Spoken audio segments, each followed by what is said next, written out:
Hi, I'm Nat. And I'm Guy, and Kim Kardashian, not just a pretty face, but she now has a law degree, just like her father. For some reason. Well, her father was in law. I know. And what other stories we got? Sydney Sweeney. Yeah, she's selling her bath water because apparently there's nothing better to do with her time.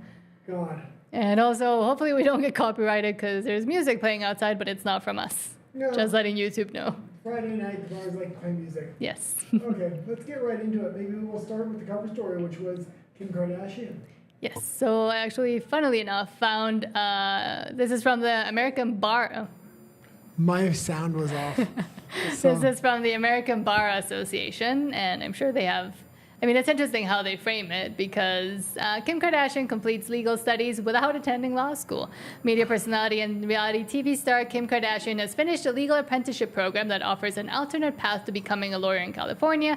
Kardashian's accomplishment took 6 years to complete, 2 more than required under the law office study program, reports the Los Angeles Times and a bunch of other ones. It wasn't easy and it took longer than I planned, but I never gave up. Kardashian wrote on Instagram, the journey was real and so is the accomplishment. California is one of the few states that allows lawyers to become lawyers by reading the law. Kardashian participated in the apprenticeship program even though she did not graduate from college. Well, yeah, this is pretty interesting because her dad was a famous lawyer. I knew she had been going to law school. I just was wondering when she was going to complete it, and apparently she didn't go to law school. She just pretended. We don't really know. She may have studied at home. She might actually want to do something with the second half of her life that's non-sexualized. So... She definitely have connections within the industry through her father and things like that. He was famously one of the head attorneys for the O.J. Simpson team. Case. On O.J.'s side. Yeah, on O.J.'s side, who famously got him off. And he was played by Ross Geller, but not Rob Schneider, whatever. There was this HBO series, I believe. It was HBO that we watched about the O.J. trial. Well, yeah. Because I didn't know anything about it. And... Kim Kardashian's father was famously a swinger with O.J. Simpson and his partner, so it was this whole big thing, and it was a big scandal. So, yeah. But yes, apparently now she says she's a lawyer. She was also, during the first Trump administration, it was, she did a lot about prison reform and social justice. But it wasn't for her.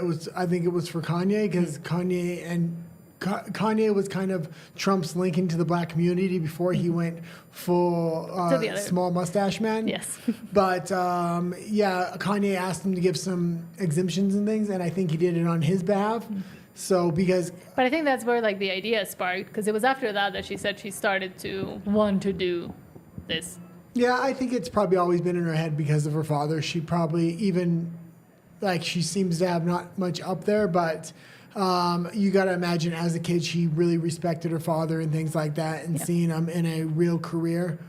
So maybe she's something that she's always kind of wanted. So it'd be interesting if she ever actually takes a case. Yeah, because she has a bunch of stuff to do still, with her businesses and Skims and whatever her makeup line is called. Well, she's good at promotions, and she has to be good in front of a camera and talking, so she probably is really good in front of an audience. Well, she's good in front of a camera doing other things as well. Well, yeah, but if you're going in front of a jury, a lot of that is just presenting a storyline in an argument, being able to narrate something if you're the primary head attorney, assuming you're not the research attorney.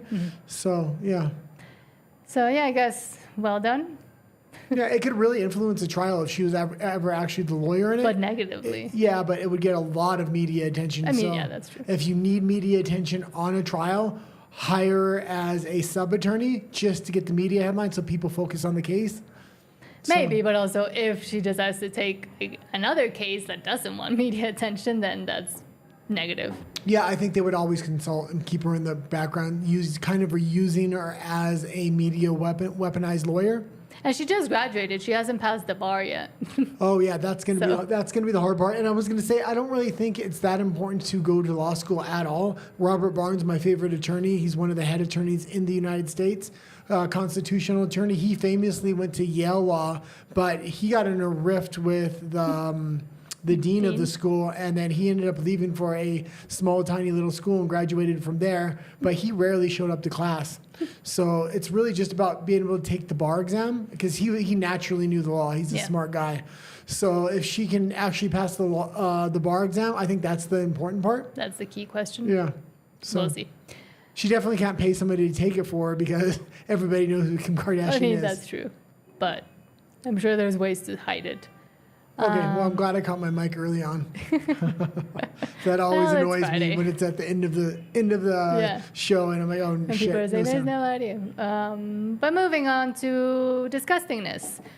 Sydney Sweeney is selling soap that contains her actual bath water. I just spoke about this on my Spanish live, 8 p.m. Mexico City time. But the 27-year-old Euphoria actress announced a new limited edition body wash made with a touch of her bath water on Thursday. This is just... I mean, we know why people would be interested. Well, no, but you got to ask yourself, why is she doing this? She's obviously not doing this.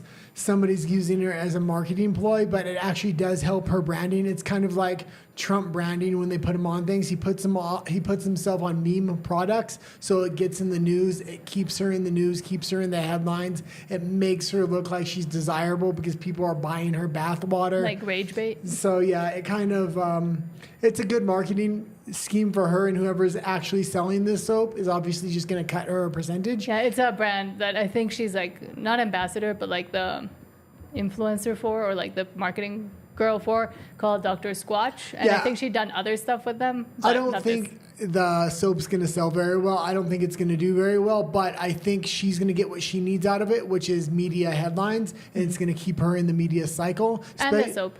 Especially if she's trying to negotiate movie contracts right now, which I know she's up for. She's currently negotiating 3 movie contracts. One of them is Gundam, another's a superhero movie, and I forgot the third one, but that will up her cachet in those negotiations. Maybe. And I also did say before that maybe, like, I don't think it will actually be her bath water. I think that's just like a marketing thing, because there's like sanitary concerns and like health and safety concerns and FDA, CDC, etc. I don't think they'd be, because there are other like Twitch streamers that have done something like this where they actually send jars of bodily fluids, I'll just say, to their subscribers and stuff. But this is a bit more regulated because it's a like brand of soap. I don't think they'd actually be allowed to. Yeah. I'll be interested to see if this thing actually sells. I highly doubt it, and I think she's going to get what she wants out of it. And even the company's going to get what they want out of it, even if the soap doesn't sell. They're getting massive media headlines. Yeah, when I first seen this story, when I was gathering stories for the day, I didn't believe it. So I had to check 4 different sources, and I said, okay, well, ABC News got it, said, I guess so. Yeah. So every major news center is picking up this story. Well, yeah, because it's gross. Well, it's an interesting story. The celebrity hasn't really tried this before. Well, and I talked about, like, there's no longer any modesty. Everyone's trying to sell their estual things instead of selling something a bit of higher value. I mean, that's of high value, but they're devaluing it by trying to sell it. And by Sydney Sweeney trying to do this instead of, focusing on what a good actress she is or whatever. I don't know. It grosses me out. Okay, and as a woman, we'll go into Thunderbolts projected to lose $100 million. I was talking on my morning show. I think it's going to lose more like $400 million. They're not estimating in the advertising cost. This is just $100 million lost on the actual budgeting. The marketing is usually double the actual budget, and it's not calculated into the losses usually. Yes. So that's could be almost $500 million loss for Disney. Luckily, Lilo and Stitch is breaking records. Yes.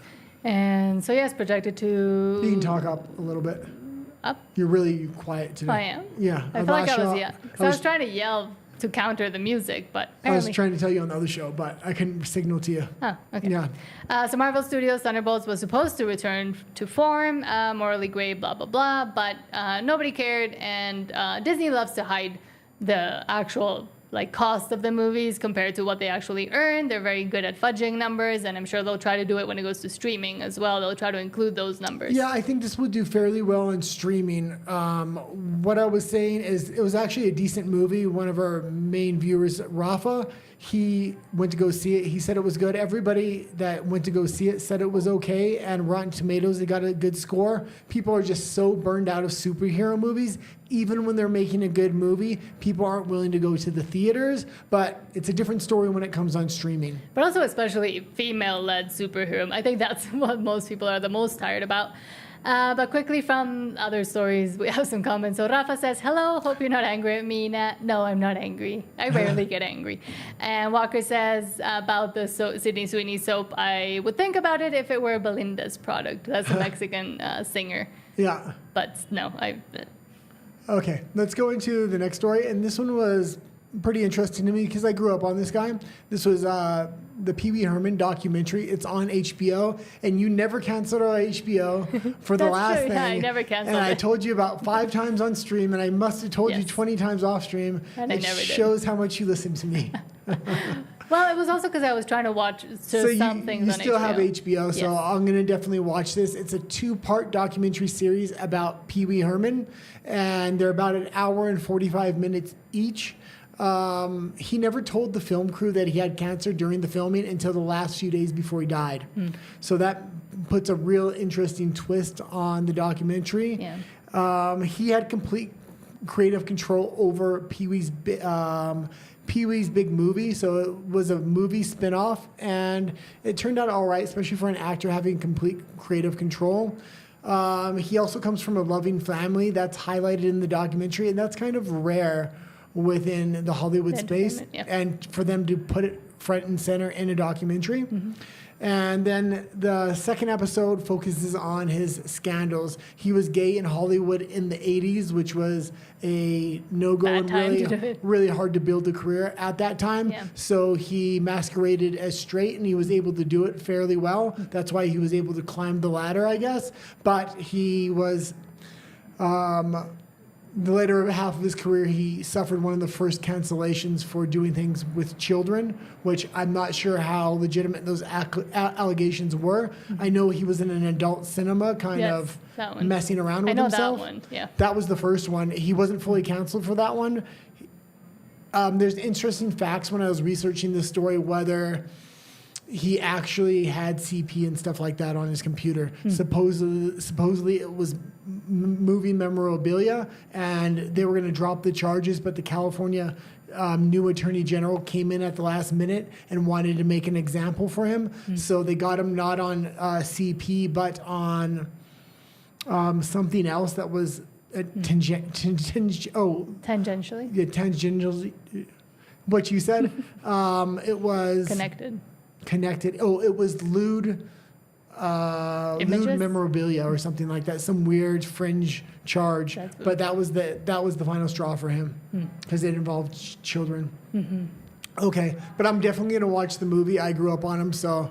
Because I don't here in Mexico, and I mean we're from kind of different generations. I don't think he was big. I mean I knew about him and about the show and stuff, but I don't know much about the actor or the show. And I watched him when I was young, and then he got canceled, and then everybody turned away from the show because this cancellation was highly sexualized and stuff like that. So you didn't hear anything about him for years, and then he's been coming up in the media lately with his death and some other things, and you could see the narratives kind of shifted on him a little bit. So this documentary coming out, I think, may do well and rehab his image, even though he's passed away already. Yeah, in Mexico we had, I don't know if he probably had some scandals, but we had Chabelo and Chavo del Ocho, and we had other, I'm guessing, similar. Yeah, and I'll wait to kind of pass judgment on them because I do want to see what these scandals actually did involve. I'm not totally sure. I just had read the news headlines, and I never really knew the in-depth inner workings, but the documentary will go into that, I'm sure. Yes, and we'll probably review it or talk about it. Oh, yeah, we'll talk about it for sure. And now, more rumors. Superman movie cut by 30 minutes, editor fired and tone overhauled after test screening fallout. Viewers' response to a recent Superman test screening may have led to sweeping changes for the upcoming James Gunn movie. According to a report from World of Real, major last-minute changes have rocked James Gunn's Superman reboot, including the removal of nearly 25 to 30 minutes of footage, the replacement of an editor, and the addition of a second composer. So even the music was bad. Yeah, and I actually gathered a lot more information after my morning show because I kind of covered this on the morning show. And I said 30 minutes is a lot of time to cut out. And supposedly they're going over every scene. They don't want backlash. And they were expecting James Gunn to hit it out of the park. And by hit it out of the park, the studio was expecting these test screens to come back with rave reviews. And they were supposed to have a marketing campaign based upon that. And that's now not happening. On top of that, the other information I was able to get, I kind of looked at a lot of behind the scenes, and this guy wasn't able to fill out the super suit. The super suit's not the best, and it seemed a little bit of baggy, and it didn't fit properly. Maybe that's what some of the reshoots are for. There was also, they weren't supposed to use the red traditional underwear of the Superman. They were talking about not having that. The main actor actually kind of stuck by it and said he really wanted it because it was classic Superman, costume. which I think was a good idea. But the fact that the suit was really loose on the behind the scenes, it didn't look good. He didn't look like Superman, kind superhero. of. On top of that, they do have a world tour, and I wrote down the dates and all the cities they were going to. So it's between June 19th and July 10th. They're going to start in Manila, then go to Rio de Janeiro, then London, Paris, Los Angeles, New York, and it looks like they're going to finish in Beijing. I was really surprised they didn't have Mexico City on there. Because it's going to be a big market in Mexico City. This is a huge movie country, I would say even more so than the United States and Canada. And you only have to go to one city when you come here, and that's Mexico City. Yeah. So I was going to say, I forgot to say it in my Spanish live. I found out yesterday that Pedro Pascal is in Mexico City today to promote Fantastic Four, and I really wanted to go ask him questions about his past, but he's at Comic-Con, like the Comic-Con for Mexico City, and I'm not paying that much to try to enter and then have them yell at me for trying to film because, of course, they wouldn't grant us media passes. We did look into getting media passes a couple months ago. But when we looked into like getting the media passes, we actually noticed that all the questions they were asking, like what are your preferred pronouns? Let's slow down a little bit. We went on to get media passes, and they have a full questionnaire that's very lengthy that asks very personal questions. Yes. It's almost like a, what do you call it? Not a truth test, but a purity test to see if you're woke or not. Yes. What are your pronouns, just like you were saying, and a bunch of other related questions. How do you identify? It was pretty crazy, and I said, well, I don't want these people to have all my personal information in case they want to engage in some kind of canceling. Yes. Only extremely woke. I've never seen an organization ask those kind of questions for a media pass before. We have got them in the past. We went to CPAC and some other things. It's usually just put the link of your channel and like what you kind of do, like what you cover. Yeah. So. And this one was like, what's your gender? What's your pronouns? All in Spanish, which was kind of shocking. Asking in-depth questions about what kind of content, why. Yes, why you do the content you do, what you want to cover specifically, what questions you would ask X or Y person. So it was like, no, I'm not risking everything for just Comic-Con. It's not worth it. Rafa says, I haven't seen that movie. It looks a little creepy. The one with Pee-wee, I guess, because that's when it came in. Again, but it's not a movie. It's a documentary. Yeah, the documentary is about the man. It's about the actor. It's about the man who played Pee Wee Herman, and he was dying of cancer during the filming, which gives it an extra interesting component. And then he really, I guess from what I hear, he talks about his scandals and things like that as well. He knew he was dying. So when somebody's dying and they're making a documentary about him and he knows he's dying, but the film crew doesn't, he's really going to go in to dive into subjects and matters that you normally wouldn't. So just from that perspective, I kind of want to see it. Yeah, it's interesting. But yeah, so Superman, Fantastic Four, everybody's having issues apparently with the movies that they're trying to release because nobody cares about superheroes, especially the ones that have been deconstructed and feminized and made non-toxic. Okay, and we actually started with the Sydney Sweeney soap, didn't we? Okay, let's go into Disney's MCU, and this was a new article I hadn't read yet. Yeah, speaking of, again, from that Park Place is great. Go read them and subscribe to WDW Pro. But Bob Iger reportedly not happy with Marvel 2026 lineup after Avengers delay Rock's MCU releases. Bob Iger is Disney's CEO. So Marvel's biggest battles may no longer be on the big screen. They're happening behind closed doors. New insider reports suggest deepening fractures between Marvel Studios chief Kevin Feige and Disney's CEO Bob Iger as the company reels from a wave of box office disappointments, internal creative clashes, and a 2026 release slate that's thinner than ever. Yeah, I don't know what the solution for this is, but I would say you either got to release these Marvel movies fairly quickly and just eat the loss and don't have huge marketing campaigns on them, or maybe hold on to one or two of them for a really long time, build up this lore of this was an unreleased movie, and then one day release it. But you're not going to make that's a long-term strategy. And if the backlash against comic book movies continues for 5, 6, 7 years, it may not even pan out. Yeah, and I don't think they even know what the best solution is, because reshooting everything would take too long. The delay for, I believe it was, Avengers, but Doomsday. So following Disney's recent decision to delay Avengers Doomsday to December 2026 and Avengers Secret War to December 2027, so the next year, the studio now has only one MCU movie officially slated for all of 2026. Of course, it could have more to do with timing than overall quantity of releases. And I would have said release them all in 2026. Like, if you're waiting to 2027, it's going to get real bad in 2027. And then you're going to have real movie competition because there's kind of a lag in filming. It's getting better. But when you have, right now, there's not a lot of competition with movies, so maybe just go forward with them.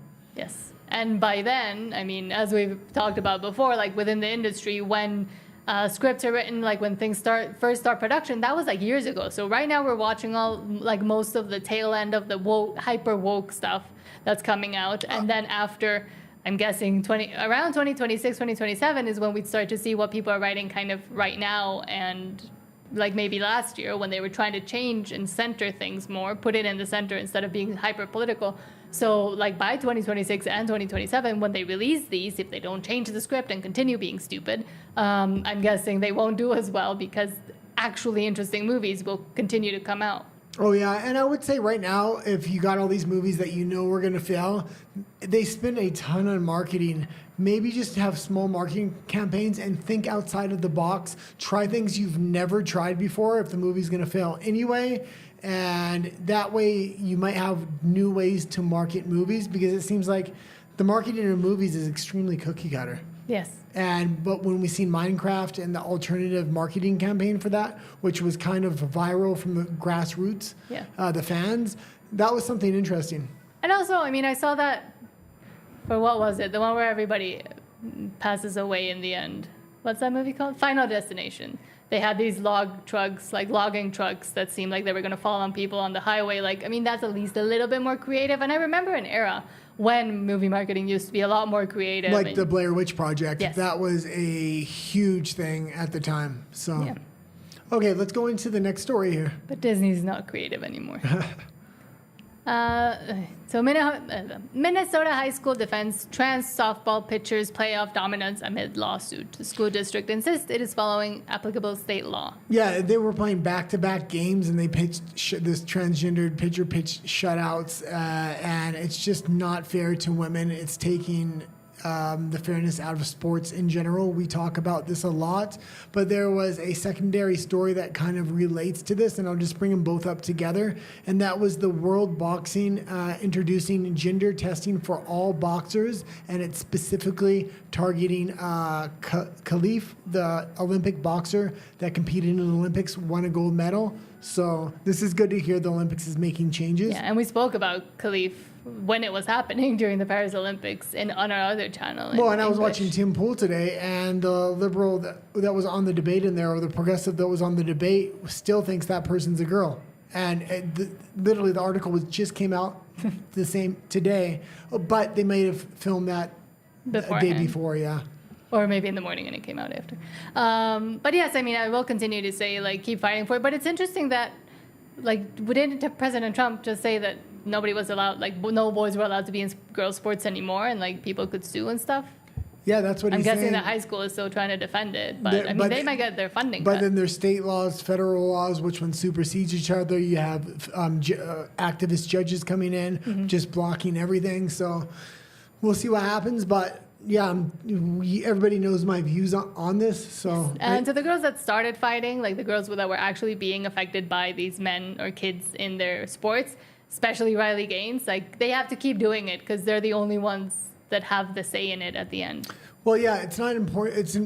It's crucially important that the older females like Riley Gaines, that's still active in collegiate sports, stand up now and do this, because it gives an example for the people that are in high school and elementary school right now. Mm-hmm. Because if those people that are in high school and elementary school go along their entire schooling career and then go to college and they've never seen anybody stand up, then you have a whole generation that will never stand up. Mm-hmm. They need an example. So good for Riley Gaines for standing up. Yes. And now back to movies. Not that bad, but not that good either. Fantastic Four First Steps reaction shared by insiders doesn't sound great.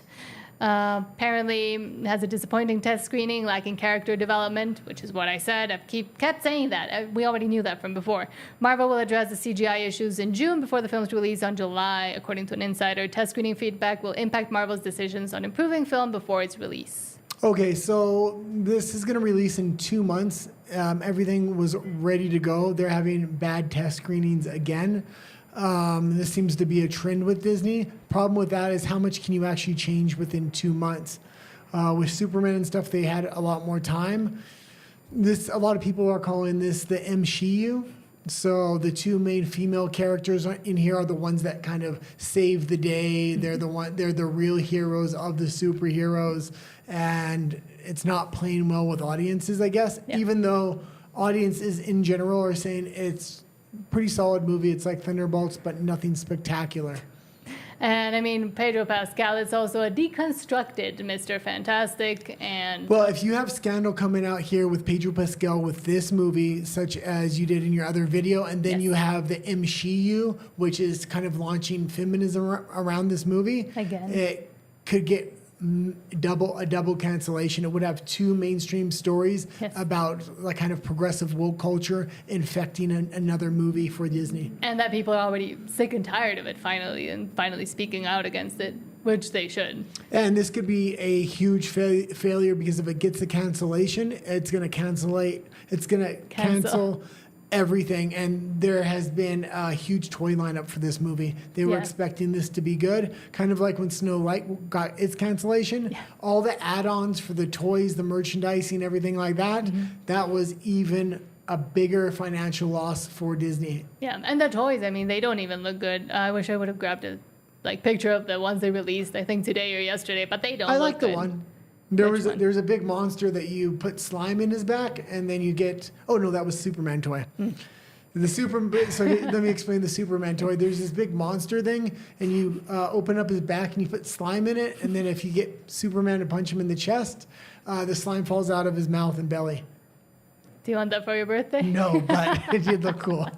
It'd be a good idea. It would be messy for kids to play with, though. But that's how toys in the 90s used to be, and the 80s. Yeah. I miss that. They used to give like science kits even to kids, and like, ooh, experiment with fire and like throw things in the air and see where they fall. Easy bake oven. Yeah, the easy bake ovens. I'm sure started a bunch of fires, and I had one. But I was also going to say, like, I kept saying that this movie was doing reshoots already, and like 7 weeks before it starts, and now the man is coming to promote it. It's hard to do reshoots when they kind of already know Pascal's going to be one of the big issues in this thing, and he's the main actor. But now you have these rumors swirling around about this is the MCU, and people are having backlash on that. And those are major plot points where the females are saving the day. It's going to be hard to reshoot around that. Yes, it would be the complete narrative and beats of the entire thing. So it's pretty hard that your villain and your main person are both women, but backed up by the patriarchy. Walker says, don't watch the movie Final Destination. Everybody passes away at the end. Yes. Walker says... he must have watched it then. It's a joke. Oh, okay. They're like, don't watch it, everybody dies. Walker says, I've heard commies say that the woke thing has no way out in academia, and that the decline can continue and continue. At least those commies admit that this road isn't It's simply an absurdity. Exactly. No, there is a way out, and we were talking to we were debating with some liberals over the weekend. Yes. And man, they were just the education system. It's a tragedy what Trump's doing, blah, blah, blah. He's completely defunded it. This is the strength of the United States.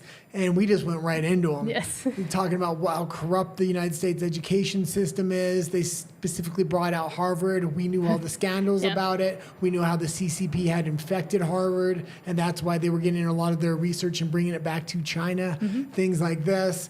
But in the end, I think it's good. Trump is completely defunding a lot of the educational institutions, and then they can kind of cut out the cancerous parts of the institutions and hopefully make them a lot less political for a little while, and then start to refund them as STEM academic institutions. That's science, mathematics, technology, computer engineering, stuff like that, like stuff you actually get jobs for, rather than gender studies and things like that. So I was trying to remember what STEM I just thought you were muttering to yourself over there in the corner. Science, technology, engineering, and math. Yep. And then they added like art, so it was like STEMA or something stupid like that. But yes, I mean, in academia, when we were talking to these liberals, I mean, they're still friends, but whatever, they had cognitive dissonance trying to like understand that the academia and the academy and universities are still important, but because they've been allowed to rot to such an extent nowadays, like also the fact that students just go to university, not to actually become academics, which is what it used to be about. It used to be about the furthering of knowledge and research, and for the academics that wanted to dedicate their lives to that. Now everybody has to go, and everybody has to like be in debt for the rest of their lives. So that system where it becomes like a diploma mill also doesn't help the academy. Maybe a lot of people don't know what we're talking about. Yes. So there was a shift in the American education system where the government began backing every student loan, meaning it was guaranteed if you applied for a loan and you were a U.S. citizen, you got it. This caused institutions to know they had a guaranteed influx of students every year, so they began upping the tuition. So now we're at astronomical rates where nobody can afford it unless they get these loans, which are a lifelong indentured servitude. Yeah. But before the government was guaranteeing the loans, what a lot of people did was go take an apprenticeship or work in a field and then save up the money and then go to the institution and then go back into their career. Yeah. And tuitions cost a lot less at that time. And yeah, it was just a much better pathway, I thought. Yeah, and I just think like the whole notion of university and academia has been lost in the sauce, essentially. Yeah, but it's good to see right now that they are trying to reform it. So I think you do have to stop funding for a certain period of time and then strategically refund institutions, but have a very watchful eye over it. Yes, and Walker also says, those Fantastic Four movies have never had very good public support, or am I wrong? I hadn't really started hearing about them. I think they did 2 or 3 of them, and they all were bad. I didn't like any of them. Like the old ones? Yeah. Because this is like the reboot. Yeah, whatever. I know it's a reboot, but it still looks like crap like the first ones were. I kind of like the first ones. Okay. They came out when I was younger, so I had no criteria, but... yeah, I think because of the Pedro Pascal thing and also the changes they were making, I do think that came out pretty early on and people were not happy with it. So yeah, probably. Oh yeah, why don't you talk about Blake Lively and Taylor Swift? You did a full story on it in Spanish. I didn't know much about it. So Taylor Swift's dad apparently came forward with claims about Blake Lively's text threats, and Baldoni was trying to kind of subpoena Taylor Swift to come and testify because apparently she was involved in a meeting in an apartment, Blake Lively's apartment, but then Baldoni and Taylor Swift's dad came out to say that no, actually it was Blake that was kind of blackmailing or threatening Swift if she didn't come and support her instead of testifying against her, essentially. And now her dad had to come save the day because she's a strong, independent woman that needs her dad to come help her. And she also just regained control of her 6 previous albums that she had re-recorded already and made a lot of profit from her fans. But even the music executives came out to say when this happened today that she always had the chance to buy them out and she never did. Yeah, and I'm just looking at those 2 right there, and they're really old. They're getting old, and like this is what young women are looking up to. They're like I said when we were talking about a story earlier today. They're just not making movie stars anymore that are young, that appeal to young audiences, whether it's a man or a woman, and they're having to reuse these traditional stars that are really starting to age out. Taylor Swift's supposed to appeal to an extremely young audience, typically, and I mean, she's 35 now. She still does, but not how a young woman would be able to see herself in another young woman. Yes. So how old is Sabrina Carpenter? Who the hell is Sabrina Carpenter? She's like this other star that's coming out. She wasn't on Disney. Somebody they're probably trying to make big, which I've never heard of this name. Yeah, you have. No. She's kind of big. You've heard her song. I mean, I do pop culture. The only newer star that I hear, and I don't think she's broken through, is Sydney Sweeney. No, but like music. I'm talking music. Sabrina Carpenter is a... See, that's how much I know about Sabrina Carpenter. Is Sabrina the Teenage Witch or... No, Sabrina Carpenter. Okay, I don't know. Whatever. She sings Espresso. So yes, apparently her daddy had I've to never come heard save her. this. Espresso? Yeah. Okay. Think about me. Think about all. Okay. You've heard it. No, I don't want to hear it. Okay. Not that I like or not Sabrina Carpenter, but it got stuck in my head. But yes, apparently Taylor Swift's daddy, even though she's this empowered woman, had to come save her from the claws of Blake Lively and her dragons. Yeah. She's no longer a dragon. Let's go into Russell Brand here. And he pleads not guilty to grape charges and SA charges as well. Yes. So this was good to hear. I hope he fights it. I hope he's able to win. This is about the UK political institution really trying to make an example out of him. Yes. Even if he wins, the amount of stress that is put on to him and reputational damage that has been done, I would love to see him actually countersue if he's found innocent. Well, I think in a way he was kind of lucky because his reputation was already kind of gross and he had kind of reformed it. And this is good hearkening. It's not like he did this recently. Like this is from that time when he was gross and everybody knew he was gross and probably doing gross stuff with gross people and also battling addiction. So, I mean, in a way, I think it helps his case, the fact that these are allegations from way back when, and it helps his reputation that he's no longer that person and has completely kind of 180'd and is sober and advocates for sobriety as well. So, I mean, I don't think this Me Too push will continue to be successful anymore in many of these cases. But if the government wants to get at him, maybe they'll be able to. Who knows? I'm just pushing some of these stories to RUMBLE for later. But we can go into the politics now. Okay. Maybe I'll push I can't do that one. Yeah, hold on. There's a bunch that I can't do. That's why I'm cutting them right now. Yes. I was trying to come see if there were comments, but no. Okay. Just tell me which one you want to go with. We'll go with the meat first. Okay. That one seems safe for Olivia Joy teaching liberals. Good. President Trump. But also, while we both do things on the computer, I'll say about Russell Brand. I mean, also let's remember Andrew Tate. Like he was way easier to take down, and they weren't even able to take him down. And I don't even like the man. So. Well, Andrew Tate was an interesting case because he had said, I actually like Andrew Tate, you don't. Yes. Not that I agree with everything that he says, but some of the stuff he does say, it's things that need to be said that nobody else will say, and he'll stand up to cancellation, which I do like. But a lot of the things he said very early on in his career when he had no following and he thought nobody was watching really came back to bite him in the ass, and you would have expected, because he had said all those things, there would be mountains of evidence that they could prosecute him on. Mm-hmm. They tried to prosecute him, but they actually mounted a bunch of fake evidence, and the cases completely fell apart. So the fact that they can't even get that right gives me hope for Russell Brand. Yeah. Okay, I kind of I straightened out the stories and I put them, I think, it didn't reflect on mine, but... okay, let's go to the food costs, and this is in Canada. Yes. So $75.31 for 4 strip loin steaks at Costco. That's $43.99 per kilo for beef. 4 years ago, half the price. But hey, at least 5 million Canadians have taxpayer-funded dental care. Yeah, and we weren't even there that long ago, and it was way cheaper then. I think it was like about $50. And that was already like God. A lot. Yeah. A lot. That was one of the primary reasons I was leaving, because food prices, especially meat prices, were going up and up and up. Mm-hmm. $75, that's almost $100 for 4 steaks. That's not even going to last you a week. And if you have a family, I mean, not even last That's a day. If you have 4 family members, that's maybe a day. A day, yeah. That's crazy.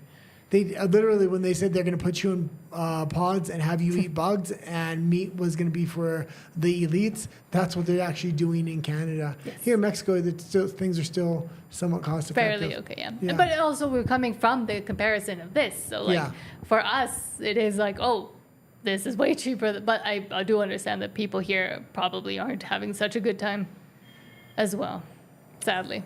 Okay, let's go into Democratic influencer. So the Democrats have recently... Oh, hold on. There we go. How do I say this? The Democrats have recently... Made an effort? No, they're funding a campaign to... the Democrats are funding a research campaign to the tune of $22 million, I believe it is, to figure out why men are not listening to liberals and becoming liberals. Mm-hmm. This is the main person they're putting in charge of that now. Yes. And that is not a man, by the way. That's a woman. We got some videos about her. Called Olivia Giuliana. She has a podcast with somebody else, and they just both sound ridiculous. They think they have it figured out. She's going to frat houses, talking to frat boys. I would love to see that conversation. I would love to see what the frat boys are saying, like right before she gets to the door or right before she enters. But when they see her, I'd love to hear that conversation. I don't want. There's so many jokes I can go hear that I maybe won't today. Well, let's show the clip. I think I got 2 clips of her. Is that correct? Okay, let's go with these clips here. Oh, hold on. It started playing. Stop playing. And she looks a lot better here. I will give her that at least. Just put a little bit of makeup on, but... I mean, you can put makeup on Jabba. It's still Jabba. Hold on. Oh, hold on. I can't hear anything. No, you gotta... Oh, it's me? Yeah. Hold on, then. It's supposed to be... So it's interesting that she's... part of this campaign that they're doing in this research on how to talk to men and spending these... tens of millions of dollars is also they're looking for the liberal Joe Rogan supposedly, which is kind of ironic to me because Joe Rogan was a liberal for the longest time, and he only went conservative over the last maybe year and a half because the Democrats went so far off the deep end. The fact that they don't understand it's not their messaging that's the problem. It's their core fundamental beliefs that men are rejecting. Men are much more logical when it comes to politics, unlike women who are much more emotionally based, other than you, I guess. So let's see if it works because everything's connected as it should be. So hopefully. Okay, play it. I'm the person that's in charge of bringing young men back to the Democratic Party, according to Donald Trump Jr., Trump War Room, Libs of TikTok. And while none of that's actually true, every single time I saw one of y'all posting about me, I had one main thought at the top of my head. Y'all are a bunch of... Y'all are the ones that made it about a woman and her identity and the way that she looks. Something that y'all consistently claim the Democrats do. You don't actually give a fuck about young men. Instead, a lot of you want to talk about my weight. You're using pictures of me from about 65 pounds ago. So let me ask you this. Really? If I lose another 65 pounds, will y'all actually raise young men's wages? Will you actually increase funding to mental health services? Or are you just going to find another way to deflect from the fact that y'all don't actually have any policy plan to help them? Y'all can keep making this into some kind of big joke of, oh yeah, let's send her to every frat house in the country. I'm not afraid to go into frat houses or to go to college campuses or to talk to Republicans because unlike y'all, I don't think that they're all shallow assholes. I think that they're actual people who can hold a conversation. But clearly, she's based talking off the about way frat you talk people about like they're them, liberals. I've been to frat houses plenty of times. Yes. And me too. And yeah, she's going to talk to them like the liberals. I give them respect, blah, blah, blah. They want to be given a beer. Believe me, they don't care about you respecting them. And she keeps talking about me. Yes. I'm fat, I'm this, I'm that. You're talking about me. It doesn't affect me, though. It doesn't affect me you call me fat, so I'm going to focus on it for 30 seconds of this video. This is going to be a big grift for her because they are funding this and they do want to find it out. And the conservatives are, well, I'll fix that in a minute. You can go to our 2 camera. The conservatives are putting her up front. They're talking about her like she's the one talking to men because they're not intimidated by her. They want Democrats to fund her. Yes. If they were funding somebody that was an actual threat, it would be a different story. I'm going to fix the camera. Fix my camera. So, Rafa... Rafa asks, will there be a green monster today? Yeah. Yes. And Walker says, I can't hear the video. I can hear the video now. So thank you for letting us know. Yeah, sometimes we keep having issues for some reason. I guess it's just, what's it called? Something of the trade. The tricks of the trade? I don't know. But continuing with her, I mean, if they got, I don't know, someone that looked a little bit more, okay. Walker says it's crazy how he can't see that obedience creates disease. Yes. You can try it now. Am I back? No, I'm not back. Oh, you're not? No. Move me to, it would take too long. Well, maybe the battery is in. No. Yeah. Well, I'm still here. Let me, no.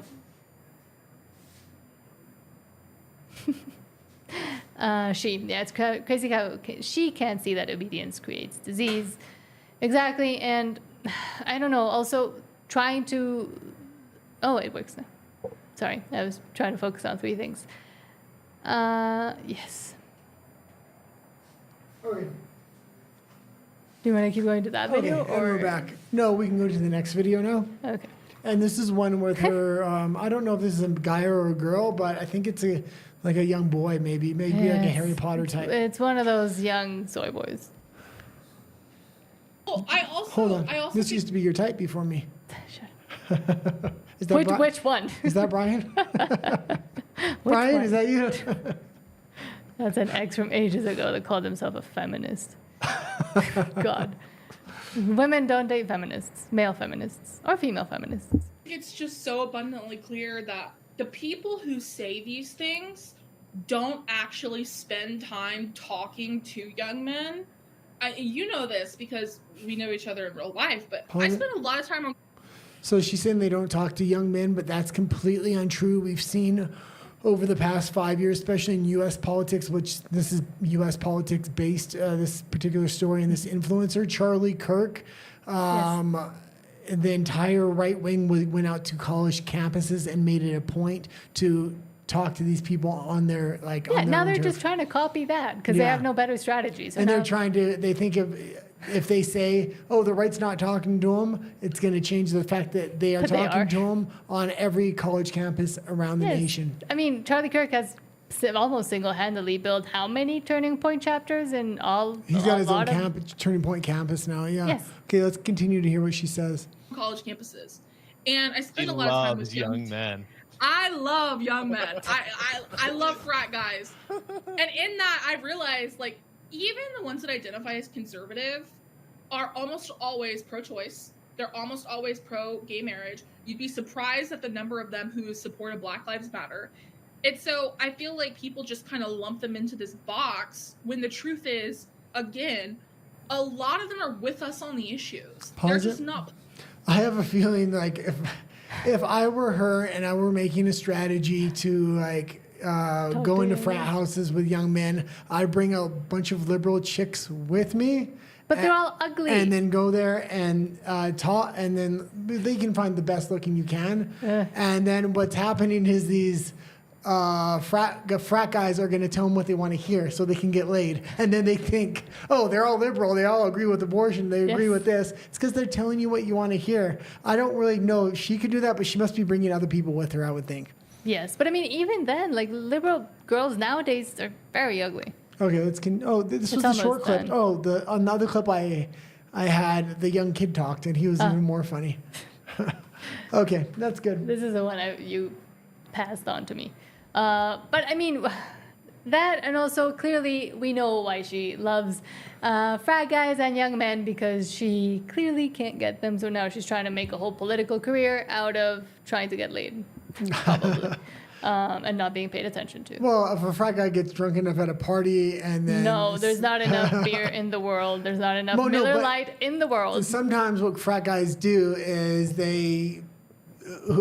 Whoever is willing to mess with the fat chick, it's a game. They all put money in a pot. But then that's the thing that they'll never understand, because they're not willing to look at that reality, and they just say, oh yes, they support this, they support BLM, they support abortion. That's just what they're telling you what you want to hear probably, or you're interviewing the like super nerdy, hyper liberal frat house and not going to the actual ones where the actual things that would scandalize you happen. Okay, and let's continue to go here. And this is a time where I actually have to go search for stuff because I didn't finish. Well, that was Olivia. So President Trump, this was just something I was going to talk about tomorrow, but I just wanted to bring it up because Monday, I guess. The White House is on Monday. It says tomorrow, though. Today's Friday. I wonder if this happened today. But I got the story today, so I don't know. It says President, maybe they'll have a press conference on Saturday. Who knows? Oh. It says President Trump announces a press conference with Elon Musk tomorrow at the Oval Office at 1:30 p.m. Eastern, and big news is expected to be announced there. So I'm wondering if it's going to be a Saturday press conference by some. Yeah, because it says, I'm looking at it now. It says, breaking, President Trump announced, and this is from, today. Because this was from yesterday. Oh, that was from yesterday. May. Oh, so I May should 29, so today. I didn't see anything come up when I was looking through stories. So do you want me to try to find it? No, I'll just look after and then I'll talk about it on Monday. Okay. But supposedly there was supposed to be a big announcement, and we already know Musk was leaving the White House because that was maybe announced. It was just that he was leaving and then he just wanted to. I don't think so because they kind of built it up to be something. Okay, let's go into California Democrat just passed AB 930, which allows illegal immigrants to count ballots in California elections, which just seems insane to me. They're trying to clean up the system here. This is how they're going to get digital IDs in, though. And I hope the American people are smart enough to really go against digital IDs and realize that. Yes. Assemblymember DeMaio, you were recognized.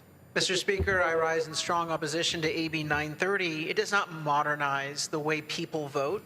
It adds the ability for non-citizens to serve as recount board members. I'm not sure why a non-citizen should have any business serving on a board overseeing a U.S. election.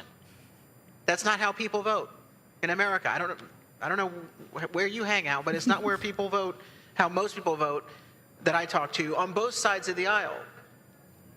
Mr. DeMaio, just a moment. Mr. Berman, state your point of order, please. I'd ask my colleague from San Diego not to hurl insults at fellow assembly members on the assembly floor. Excuse me, Mr. DeMaio. Mr. Berman, your point is well taken. Mr. DeMaio, please use decorum. I think most Californians would wonder. Okay. This is crazy because already in California, illegals are allowed to vote because they don't use any voter ID. You're not allowed to ask for any form of ID in California when voting, and this is how it's suspected. Democrats always win in a landslide in that state. Trump is trying to clean it up. If he manages to bring voter ID into the state of California, they need a backup. They need a backup plan, and this may be it. So. Let's go over to. And even like in Mexico, just imagine if this happened. Like, now we're letting Americans come in and count our votes. It already is a corrupt system. Imagine what would happen then.